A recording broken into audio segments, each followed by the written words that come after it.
Salam Aquaris, cicilan bulan Oktober mau kita mulai ya. Sekarang kan tanggal 2 Oktober. Kita awali dengan pembahasan tanya jawab seperti biasa. Kayaknya udah banyak pertanyaan-pertanyaan baru yang muncul. Mumpung sempet ya, yuk kita mulai bahas ya satu persatu ya. Kita mulai dari Retno Anggraini. Kok mau tanya si Purigen atau Vivaria purity. Apakah punya kontraindikasi dengan media atau garam? Seperti misalnya zeolit dan garam. Lalu pencucian purigennya apa bisa misal sebulan sekali gitu kan. Cucinya pakai apa? Thanks kok. Ya, Retno, semua jenis absorben ya, kalau kena garam itu akan ada efek kontra indikasinya gitu ya. Yaitu akan melepaskan kembali gitu ion-ion yang pernah dia serap. Namun demikian, cara regenerasi buat purigen atau purity itu jangan pakai garam ya, percuma. Jadi cuman ionnya aja yang terlepas gitu. Jadi sebenarnya purigen sama purity ini punya kemampuan absorb itu sampai ke polutan, polutan kotoran organiknya. Makanya warnanya berubah ya, dari putih cerah gitu ke kuning, kecoklatan, coklat tua gitu, sampai hampir hitam ya, kalau udah mau makin jenuh. Jadi bukannya sebulan sekali, tapi Retno harus lihat warnanya udah bagaimana, udah kotor belum gitu. Itu perlu diregenerasinya dari situ ya, bukan berapa minggu sekali atau sebulan sekali ya. Jadi tanda kotoran organiknya itu sudah terserap kayak gitu, warnanya berubah jadi makin kotor ya, jadi gelap. Nah, nanti bersihinnya pakai itu kaporit cair ya, yang 10% ya. Kan waktu beli itu isinya kan udah ada di kantong gitu ya, dalam bentuk kantong gitu. Itu jangan dikeluarin ya, dicemplungin aja sama kantong-kantongnya ya. Direndam seharian ya. Jadi siapin wadah yang cukup ya buat masukin purigen atau purity-nya. Masukin kaporit cair yang 10% tadi ya, dicampur pakai air, diencerin. Jadi perbandingannya tuh 1:1 ya. Nah, rendam barangnya itu semalaman ya, 24 jam gitu. Kalau bisa begitu 12 jam ya, begitu 12 jam dibalik posisi kantongnya ya. Sambil diaduk pelan-pelan gitu, pelan-pelan aja biar rata gitu nanti regenerasinya ya. Nah, biasanya kan nanti kalau udah selesai itu udah nggak kotor, ya udah nggak kotor. Tapi emang nggak bisa seputih warna waktu kita awal beli, ya. Ya, udah, yang penting udah nggak kotor gitu. Nah, itu tandanya udah selesai regenerasinya. Ini nggak boleh langsung pakai, ya, karena kan masih ada kandungan kaporit, klorin tadi ya, masih tebel gitu. Jadi mesti dicuci dulu nih, pakai air mengalir, pakai air ledeng aja gitu ya, air ledeng dibuka, kucurin, bersihin di situ sampai kita cium tuh bau kaporitnya hilang. Kalau lama gitu dan nggak hilang-hilang, direndam aja, direndam pakai air ya, air baru 8 jaman ya, sampai 8 jam gitu. Nah, itu biasanya udah hilang, baunya udah nggak ada. Itu aman dipakai ya. Jadi kita sebaiknya memang punya cadangan. Jadi pas lagi bersihin gitu akuariumnya udah pakai absorben yang baru ya. Sementara yang lama tuh kan kita lagi regenerasi gitu ya. Dan biasa eh, maksimum 10 kali sih biasanya ya regenerasinya ya. Udah gitu udah nggak gitu bagus lagi hasil regenerasinya. Tapi ini tergantung tergantung seberapa kotornya kan di tempatnya Retno gitu. Jadi lihat aja setelah direndam semalaman dia bisa balik lagi nggak. Kalau udah nggak bisa balik, beli baru. Oke? Oke ya, kita lanjutkan ya. Kita ke user CD5 sekian ya. Biasa kalau yang udah susah-susah saya bilangnya sekian. Sensei, izin bertanya tentang tetracycline, kronologi. Tank ikan gapi saya semi outdoor karena wabah WS dan finrod. Singkat cerita, saya berikan satu kapsul tetracycline 300 mg. Astaga, banyak bener. Bisa overdosis. Itu memang kapasitas airnya berapa liter? Mungkin karena sudah telat, ikan nggak ketolong, semua mati. Bangkai ikan saya bersihkan, tapi air saya biarkan saja. Sampai sekitar 5 hari air mulai berangsur bening. Yang sebelumnya warna ungu pekat karena efek tetracycline. Kemudian tank itu karena saya pikir sudah tercemar, saya agak males bersihkannya. Hehehe. Iseng-iseng saya cemplungin hydrilla satu pot kecil yang udah melting. Herannya, keesokan harinya saya lihat hydrilla saya malah menunjukkan kehidupan. Dan bahkan sekarang subur, lebih subur daripada yang ada di tank aquascape. Lalu airnya saya sifon 50% dan saya tambahin air keran langsung 50% dan saya masukin ikan-ikan gapi reject. Alhasil ikan dan hydrilla tadi tumbuh dengan sehat tanpa ada kendala. Bahkan ikan nggak ada yang sakit sama sekali. Sudah 1 bulan, no water change. Dan air tetap jernih dan nggak terjadi green water. Padahal tank sebelahnya airnya sampai hijau pekat. Pertanyaan, apakah tetracycline ini bisa jadi penghambat timbulnya green water sehingga air tetap bening? Karena tank yang lain sama-sama posisinya, kepadatan tanaman airnya juga sama, dan populasi ikannya juga sama, malah green water hebat. Bedanya hanya tank A pernah dicampur tetracycline, sedangkan tank B tidak. Mohon penjelasannya, Sensei. Terima kasih dan sehat selalu. NB, kedua tank ini sama-sama rutin pemberian E4 spray sesuai teori dari Sensei. Oke, user CD5. Sharingnya menarik ya, sangat menarik ya. Jadi terkesan seolah-olah tuh tetracycline ini barang yang ajaib. Jadi nih Hydra, Egeria densa ya, itu sebenarnya bukan tanaman. Itu lebih digolongkan sebagai hama loh sebenarnya di dunia barat sana gitu ya. Jadi ada beberapa jenis tanaman yang dimasukkan sebagai hama di sono ya. Kabomba, hornwort, dan diantaranya yaitu Hydrilla Egeria densa ini ya, Hydrilla gitu. Kenapa dibilang sebagai hama? Karena pertumbuhannya di sono tuh sangat pesat gitu. Malah jadi menghalangi bagi saluran-saluran irigasi gitu. Udah gitu ngebasminya susah. Diracunin aja malah racun-racunnya pada ternetralisir karena diserap gitu oleh mereka. Jadi ini memang tanamannya badung ya, tanaman yang kelas badung gitu. Terus Hydrilla ini juga dipakai di lab-lab farmasi, pengobatan, laboratorium kimia kayak gitu ya. Biasanya dipakai sebagai percobaan ya, karena tanaman ini kuat gitu untuk pengujian temuan-temuan obat baru, misalnya pokoknya yang chemical gitu ya. Terus dia juga kan daya tahan terhadap salinitasnya juga tinggi juga tuh, kuat banget ya, makanya bisa dipelihara di air payau gitu. Jadi ya tetracycline mau bukan apa-apa ya buat dia. Tapi tetracycline itu justru akan berefek ke mikroorganisme yang bersel satu lainnya gitu ya. Di antaranya kan para bakteri patogen gitu. Nah, selain bakteri patogen kan alga atau lumut kan juga bersel satu gitu. Maka secara otomatis ya kandungan tetracycline gitu yang di dalam air gitu juga akan menjadi faktor utama sulitnya alga atau lumut untuk hidup gitu. Mati melulu mereka jadinya ya. Tidak ada lumut, nggak ada makhluk bersel satu lainnya gitu seperti plankton dan kerabatnya gitu. Ya maka nutrisi di dalam air itu dimonopoli semua sama si Hydrilla sendirian ya. Udah tahan banting, makan pesta pora sendirian ya makin subur dia, nggak ada lawan gitu. Nah, namun demikian antibiotik tetracycline ini jangan digunakan buat beresin masalah lumut ya. Karena ntar bakteri baik kita tuh pastinya juga nanti terbunuh gitu ya. Kecuali ada tanaman-tanaman kuat juga kayak si Hydrilla ini yang nanti bakal ngisepin amonia yang kadarnya mulai muncul dan makin tinggi gitu.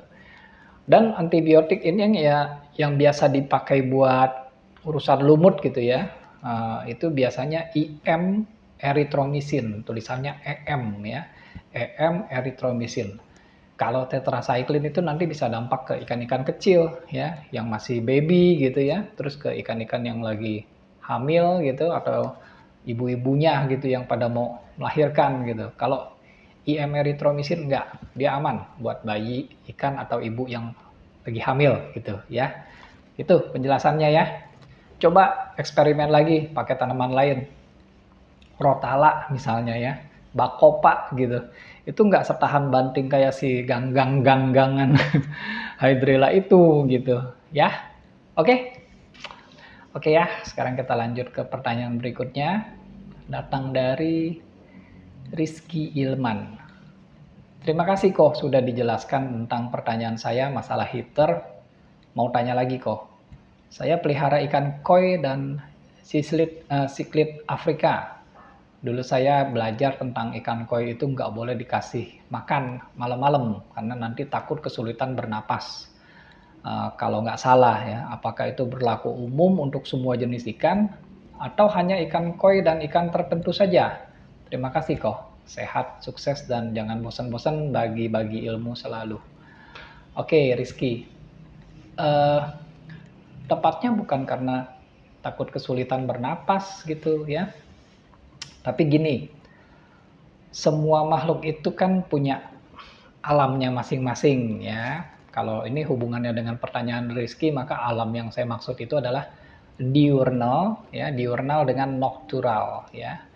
Diurnal itu makhluk siang, makhluk yang banyak aktivitasnya tuh saat terang hari gitu. Kayak kita nih ya, manusia. Pagi, siang, sore masih terang kita aktif ya. Pas malam kita waktunya istirahat gitu. Kalau noctural kan kebalikan. Aktifnya saat gelap ya, saat malam. Contohnya tuh burung hantu misalnya gitu. Pas malam dia berburu cari makan gitu.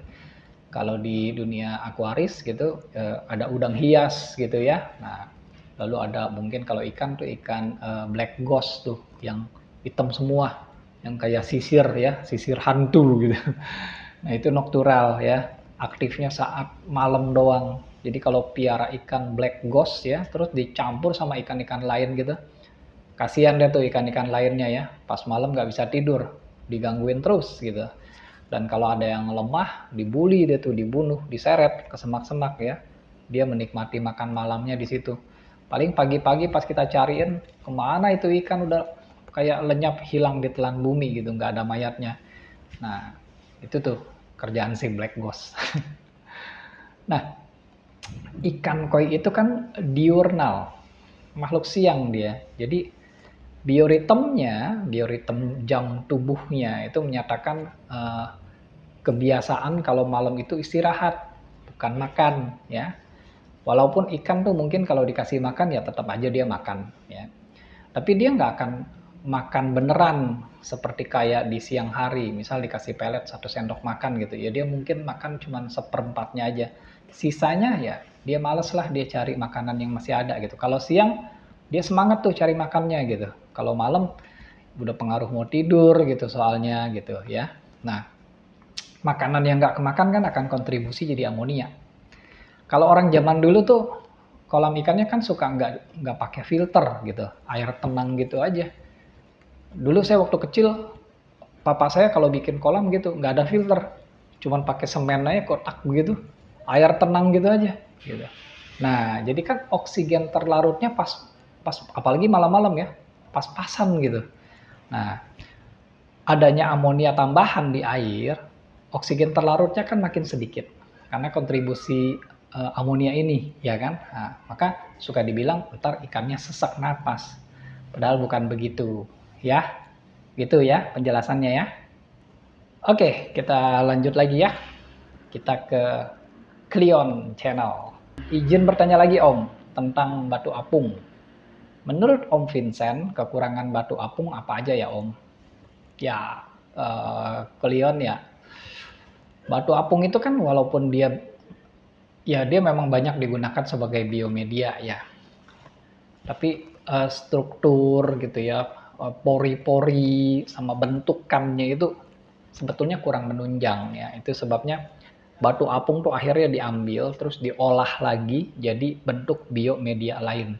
Jadi sebenarnya ragam biomedia yang ada banyak di pasaran, bahan dasarnya juga banyak kan dari batu apung ya. Cuman secara struktur pori gitu ya diperbaiki biar nggak terlalu gampang nyumbat oleh lumpuran kotoran gitu. Kalau gampang tersumbat ya, bakteri nitrifikasinya kan sulit berkembang. Berarti kolonisasinya sedikit ya. Struktur pori batu apung juga kan soalnya malah lebih memudahkan apa ya, alga gitu ya, lumut berkembang biak nempel di situ ya daripada si bakteri nitrifikasi buat berkolonisasi. Jadi makin dikit deh bakteri nitrifikasinya yang bisa berkembang di situ gitu ya. Terus kalau cepat jenuh gitu ya karena kotoran dan lumut gitu, bukankah kita justru jadi mesti sering bersihin? Jadi serba salah ya. Bakteri nitrifikasinya udah sedikit, jadi terbuang karena terpaksa harus dibersihin gitu. Kalau nggak dibersihin, cepat mampet gitu. Banyak lumut gitu. Lalu ya kayak gitu. Jadi serba salah. Mau nggak mau harus dibersihin. Padahal kan nggak boleh gitu ya, nggak boleh sering-sering gitu. Terus apalagi struktur batu apung itu juga bahannya sebenarnya nggak netral amat ya. Jadi dia masih bisa berkontribusi dengan naiknya pH gitu. pH bisa naik gitu dalam waktu yang kontinuitasnya gitu. Jadi waktu direkayasa ulang, dibentuk lagi jadi bentuk biomedia yang lain, itu juga diusahakan agar biomedia baru yang dari bahan batu apung ini sifatnya netral, tidak mempengaruhi pH air kita gitu. Dan yang terakhir nih ya, kan dia gampang rapuh gitu ya. Nah ini pecahan dari batu apung ini kalau terbawa arus dan masuk kembali ke kolam atau akuarium, ada potensi gitu melukai ikan juga ya. Jadi ya walaupun kecil gitu, tapi itu bisa lah jadi pelengkap reason gitu ya. Jadi kira-kira kayak gitu, Cleon ya. Pertanyaan kedua, biasanya batu apung yang baru pasti mengapung. Saya baru beli tapi sebagian sudah tenggelam. Apa itu tandanya batu apungnya kurang bagus atau gimana ya Om? Yang bagus memang di awal mengapung ya. Baru, jadinya dia beneran baru gitu. Kalau ada yang tenggelam gitu, ya mungkin udah pernah dipakai gitu. Kan kalau udah pernah dipakai, udah pernah ada persap air di dalamnya, lalu jemurnya kurang kering ya. Makanya lebih berat. Nggak tahu itu kan bisa kejadian kayak gitu. Tapi saya nggak ke situ lah ya. Saya pikirnya yang lebih lain lagi, apa yang bisa bikin dia tenggelam gitu. Terlepas dari itu bisa aja kan waktu pas proses pembentukan batu apung ya kan dia terbentuknya secara alami itu caranya adalah penimbunan ada penimbunan di core gitu atau di inti di tengah batu apungnya gitu. Kan prosesnya itu kan kayak ini ya, sekumpulan silika gitu. Silika tuh kayak pasir gitu, saling nempel, pelan-pelan ngebentuk gitu kan. Jadi dia membangun pori gitu kan. Nah, saat pembentukan itu mungkin aja kan dia bergumpal ya di tengahnya gitu. Waktu menggumpal maka tidak terjadi pori di bagian tersebut gitu. Jadi dia lebih berat di bagian itu. Kalau udah begitu lebih mudah tenggelam. Jadi yang makin berpori makin ringan menyebabkan dia gak ngambang di air. Tapi kalau sebaliknya makin kurang berpori maka dia makin berat, membuat dia tuh mudah tenggelam. Gitu ya. Kira-kira ya. By the way, saya beli batu apung yang ukuran kecil-kecil karena saya belajar di konten Om Vincent tentang media biologis, di mana semakin kecil ukuran rumah bakteri, semakin besar SSA-nya. Ya, betul, Cleon ya. Terima kasih sebelumnya, doa terbaik untuk Om Vincent. Ya, sama-sama Cleon ya. Doa terbaik juga buat Cleon di sana ya. Oke, kita lanjutkan pertanyaannya. Kita ke Arif Rahman Wijaya. Mau nanya kok terkait kolam sistem RAS. Saya rencana mau nambah kadar dissolve oksigen DO dengan menambahkan aerasi. Kira-kira lebih efisien nambahin aerasi di tiap kolam atau bisa disamteng ya kok. Sama boleh sekalian bahas microbubble kok. Ya Arif, untuk microbubble kita bahas terpisah aja ya nanti ya, biar lebih spesifik gitu dan komplit maksudnya gitu. Kadang-kadang saya gatel juga pengen bahas singkat lah gitu, tapi takutnya ntar malah nggak ngepas waktunya, buru-buru gitu. Jadi sekarang kita hanya tanya jawab aja ya, yang rencana penambahan kadar DO gitu ya. Kalau saya bilang sih ini lebih bagus di kolamnya. Kalau di Samteng gitu baiknya malah dibikin aja, udah diterapkan sistemnya MBBR ya, moving bed bioreaktor gitu. Satu chamber aja cukup. Tapi kalau pilihannya cuma antara di kolam atau di Samteng gitu. Ya kalau saya sih pilihnya di kolam, karena kalau di kolam gitu ya, karena kalau DO-nya berlimpah dari kolam kan nanti juga waktu pas flow masuknya ke Samteng juga gitu. Tapi kalau di Samteng dibikinin metode MBBR, di kolamnya enggak gitu, bukan berarti nanti toh dari DO-nya dari Samteng ke kolam juga, enggak begitu. Karena Samteng itu kan kalau kita bikinin MBBR tuh memang merubah secara struktural gitu, memang ada konsepnya gitu ya, buat cara kerja si bakteri nitrifikasinya nanti gitu, dari sistem statis kan ke dinamis. Nah, ini kan otomatis upgrade ya dari statis ke dinamis. Jadi ikan nanti akan jauh lebih sehat karena bioloadnya sudah banyak yang terproses oleh si MBBR daripada masih dengan menggunakan media statis gitu ya. Oke, kita lanjut lagi, kita ke Ari Channel. Siap kok, terima kasih ilmunya. Satu lagi nih, untuk probiotik yang cocok untuk ikan cupang di dalam botol atau toples pakai apa ya? Waduh, kalau di botol sama toples kapasitas airnya tuh terlalu dikit ya. Jadi probiotiknya harusnya diencerin dulu ya. Jangan langsung pakai, biar tidak berpengaruh ke pH gitu ya. Boleh pilih antara E4 atau oksigenik ya, E4 perikanan atau oksigenik, yang mana silakan pilih. Yang penting diencerin dulu. Jadi kita siapin aja lah satu botol kosong yang ukurannya 1 liter aja udah sekalian ya, yang banyak gitu. Masukin 200 ml E4 atau oksigenik gitu. Terus kita siapin lagi 800 ml air kolam atau akuarium. Kalau kurang pakai air minum aja, yang penting bukan air PDAM ya. Terus kasih setengah sendok molase ya, setengah sendok teh ya, yang kental, aduk rata, tuang, masukin jadi satu ke botol 1 liter tadi. Ntar pas pakainya kocok dulu ya, cukup pakai pipet 1 atau 2 tetes saja ke toples, semua toples cupang gitu. Jangan tiap hari, 2 hari sekali aja ya. Oke, lanjut lagi kita ke Adi Prasetyo. Bahas hubungan KH, GH, pH kok pada tanaman aquascape. Ya, saya gatal juga lama-lama kalau ada yang minta bahas begini ya. Saya coba bahas cepet ya, walaupun ini sulit sebenarnya. Soalnya kan dia kayak segitiga piramid gitu ya, saling berhubungan gitu ya. pH di sini gitu kan, GH di sini, KH di sini gitu ya. Ya posisinya bisa terbalik-balik lah. Cuman yang jadi masalah kan segitiga itu artinya adalah ketiganya saling terkait gitu ya. Jadi naik turunnya angka di masing-masing ini akan efek ke yang lainnya gitu. Nah, lalu kenapa kalau pada tanaman aquascape jadi lebih parah gitu hubungannya? Karena kalau pada tanaman aquascape kan kalau mau tanamannya tumbuh bagus, kita kan harus pertimbangkan kadar CO2 di dalam air ya. Ini kan begini nih hubungannya nih. Pertama kita lihat GH-nya dulu ya. GH ini kan buat kasih tahu berapa kadar kalsium dan magnesium di dalam air. Karena kan tanaman butuh 2 kadar ini buat pertumbuhannya. Kalau kadarnya kecil, susah ntar tumbuhnya gitu. Harus ada ya. Jadi dia harus ada. Dan kalau kebanyakan bukan berarti dia jadi bongsor karena makannya banyak, enggak gitu. Dia harus ada aja, minimum ada gitu.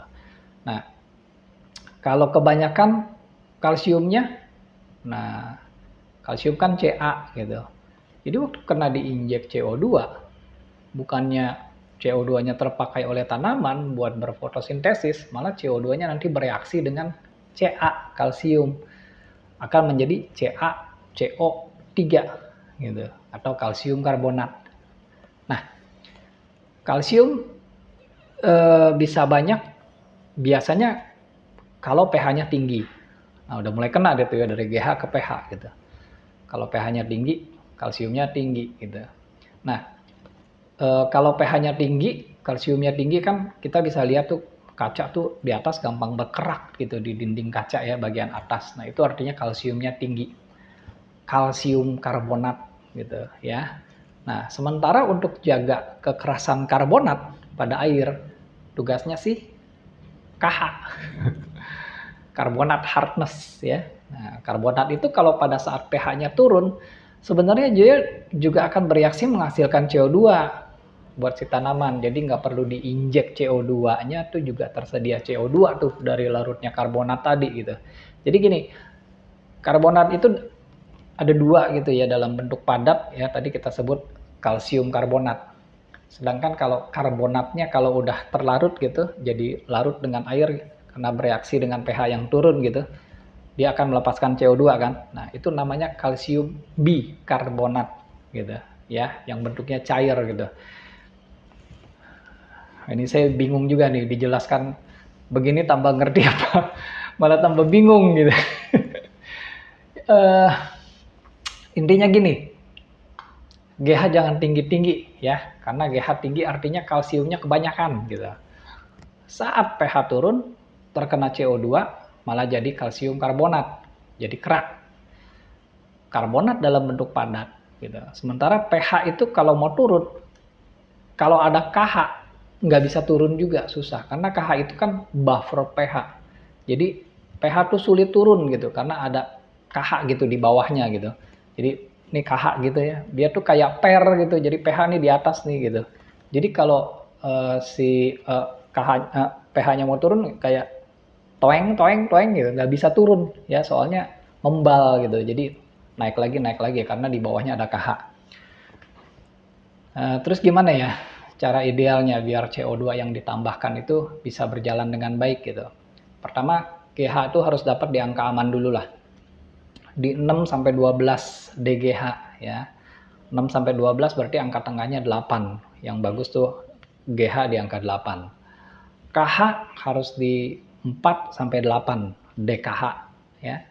Jadi tengahnya berarti 6 DKH. Habis itu baru kita setel pH. Bisa nggak kita dapetin di 6,5 sampai 7,5? Gitu aja. Ya. Kelihatannya kayaknya gampang gitu. Cuman dapetin angka segitu kan udah tahu gitu tadi ya. Coba aja. Karena ntar geser sini, yang ini kegeser gitu. Geser sini, ini terus aja gitu, berubah. Jadi makanya harus banyak eksperimen, harus banyak sabar. Buat dapetin angka yang pas gitu, baru ntar CO2-nya nggak mubazir gitu ya. Oke, ini memang kayaknya memang nggak bisa sih bahas singkat ya, itu sebabnya kalau ada yang minta dibahas tentang sesuatu gitu harus dalam video pembahasan yang panjang gitu durasinya biar mengerti ya. Tapi sementara begini dulu ya, saya gatel aja tadi ada yang minta bahas, ya udahlah saya laden. Kita lanjut dulu ya, kita ke TD 89392. Izin bertanya Koh, E4 dikenal sebagai pengurai kotoran. Maksudnya itu mengurai kotoran menjadi apa ya Koh? Amonia yang dari kotoran ikan yang diurai E4 kemana?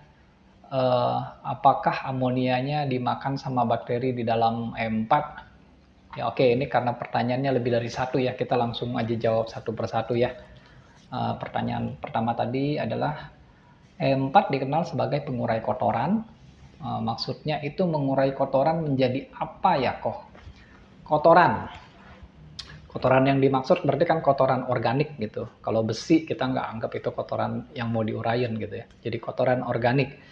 Nah ini kan diuraikan oleh bakteri probiotik menjadi apa? Menjadi senyawa organik yang lebih kecil lagi. Ya, jadi lebih sederhana lagi gitu. Jadi kita anggap nih misalnya nih ada kotoran organiknya ya.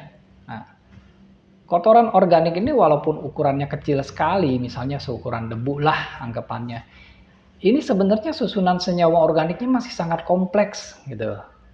Nah, ini diurai sama para bakteri probiotik menjadi senyawa lain yang lebih sederhana gitu. Misalnya apa? Misalnya dari kotoran ini jadi protein dipisahin nih ya, jadi lemak gitu. Jadi karbohidrat misalnya gitu. Ya. Nah, nanti yang protein ini ada lagi nih yang uraian lagi gitu. Bakteri-bakteri lain lah ya. Bisa juga dari bakteri probiotik juga. Bisa dari bakteri probiotik dan non probiotik lah ya si protein ini gitu. Bisa juga nanti ada golongan dari jamur-jamuran, mikroorganisme lain lah, bisa juga gitu. Yang punya kepentingan pokoknya sama, punya kepentingannya dengan protein gitu. Ini diurai lagi. Jadi apa? Jadi bentuk yang lebih kecil lagi, yang lebih sederhana. Apa bentuk lebih kecil dari protein? Asam amino gitu. Asam amino kan ada banyak ya. Jadi nanti beda-beda tuh ntar. Asam aminonya apa aja gitu yang dihasilkan dari penguraian protein ini. Misalnya lisina, triptofan gitu dan lain-lain. Kenapa bisa gitu? Karena tiap mikroorganisme tadi punya enzim. Enzimnya nanti akan bereaksi dengan protein ini. Nah, enzim itu yang mengkatalis terbentuknya jadi amino-amino tadi gitu ya. Nah, jadi tergantung dari enzim para mikroorganisme tersebut gitu. Dari sini mungkin juga nanti ada hasil reaksinya justru membentuk amonia gitu. Jadi kalau ada anggapan bahwa bakteri probiotik itu menguraikan amonia gitu ya, itu nggak benar gitu. Justru ada hasil sampingannya dia saat dia melakukan penguraian kotoran organik, itu yang menghasilkan sedikit amonia gitu. Cuma saja tadi kalau misalnya dalam contoh nih ya, misal ke kotoran organik tuh misal kita bilang seberat 100 mg deh ya. 100 mg ini diurai oleh bakteri probiotik. Misal tadi 30% jadi protein, 30% jadi karbohidrat, 30% jadi lemak misalnya. 10%-nya amonia. Ya. Nah, karena tadi ini 30 adalah 90% itu bukan amonia dan amonianya cuma 10%, maka seolah-olah kelihatannya kadar amonianya kecil. Waktu diukur kecil. Nampaknya ini adalah kelihatannya seolah-olah kerjaan dari si bakteri probiotik. Padahal bukan begitu ya. Padahal itu cuma sebagian kecil dari hasil sampingan enzim yang mereka gunakan. Gitu ya. Dan jumlah jenis bakteri probiotik itu sebenarnya ya sampai saat ini itu masih baru dikenalnya tuh sekitar 500-an jenis bakteri probiotik gitu. Dan kita nggak tahu ada berapa jeniskah bakteri probiotik yang ada di dalam kolam kita nanti. Karena bakteri itu kan senantiasa ada di mana-mana. Di darat, di udara, di air ya. Jadi walaupun kita cuma memulainya dari satu strain jenis bakteri, mungkin di hari-hari berikutnya sudah akan ada banyak strain bakteri lainnya dalam kolam kita gitu. Oke? Jelas ya sekarang ya. Bakteri probiotik menguraikan kotoran organik menjadi apa? Udah jelas ya. Lalu kita masuk ke pertanyaan berikutnya. Amonia yang dari kotoran ikan yang diurai E4 kemana ya? Hanya akan menjadi dua bentuk ya. Yang pertama, dia jadi gas amonium. Jadi kalau pas lagi pH kan biasa fluktuasi gitu, naik turun gitu ya. Tinggal swingnya jangan terlalu jauh lah. Gitu. Nah, kalau pH-nya naik, amonianya akan berubah jadi amonium. Nah, tapi kalau pH-nya turun, amoniumnya berubah lagi jadi amonia. Gitu. Itu yang bentuk pertama ya. Lalu yang kedua, ya amonianya berubah jadi nitrit karena diuraikan oleh nitrosomonas menjadi nitrit ya. Lalu yang ketiga ya, pertanyaannya ya. Apakah amonianya dimakan sama bakteri di dalam E4? Enggak ya, kalau ini udah dijawab berkali-kali. Bakteri E4 itu adalah bakteri heterotrof yang hanya bisa makan benda organik. Contohnya kotoran, pup, lendir, dan lain-lain gitu. Tapi amonia adalah benda non-organik ya. Amonia adalah molekul ya. Bakteri Lactobacillus dalam E4 nggak bisa makan amonia. Jadi gini, misalkan ya, Kita beli E4 perikanan lah 1 botol. Terus kita masukin amonia 1 sendok makan. Ya, kita masukin gitu. Amonia ini tidak diuraikan oleh lactobacillus, ya. Nggak bisa gitu, karena nggak bisa dia memang kan. Nah, jadi di dalam amonia ini kan, di dalam E4 ini kan udah ada molase. Nah, amonia tuh bisa bereaksi dengan molase, akan membentuk menjadi amina, ya, atau NH2-min.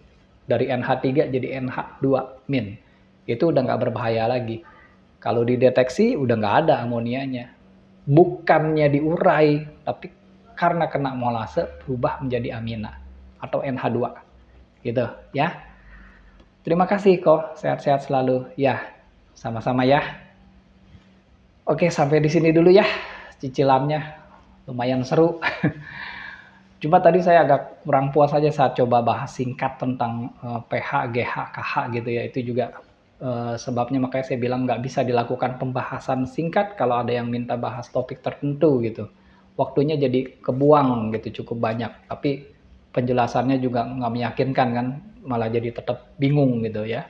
Nggak menjawab secara tuntas gitu. Lain kali kita bener-bener hanya jawab pertanyaan-pertanyaan aja dulu ya. Biar tuntas gitu maksudnya. Oke? Ya, oke ya, saya sudahi dulu sampai di sini. Kita ketemu lagi ya di kesempatan berikutnya. Saya ucapkan terima kasih sudah menonton dan salam Aquaris.